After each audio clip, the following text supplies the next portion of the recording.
Welcome to Guide Guru. We hope this video helps. You begin by getting the essentials ready. Charge both devices, unlock screens, and enable Bluetooth and Wi-Fi. Start with Bluetooth pairing because it's quick and universal. Go to Settings, find Bluetooth, and make the tablet discoverable. Once you see the phone listed, tap to pair and accept any PIN prompts. This establishes a secure link. If you plan file transfers or screen mirroring, decide now whether to use USB-C cable for speed or Wi-Fi direct for larger files. Once paired, you need to grant the right permissions so services work. For file transfers, choose File Transfer or MTP on the phone.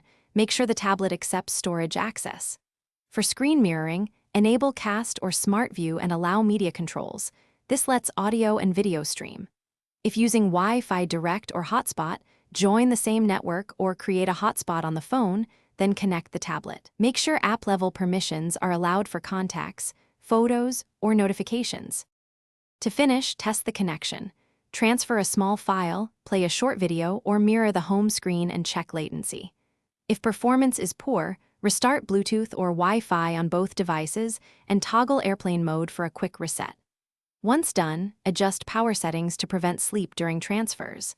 If problems persist, clear paired devices, list and repair, or reset network settings as a last resort. This removes saved networks, but usually fixes persistent handshake errors.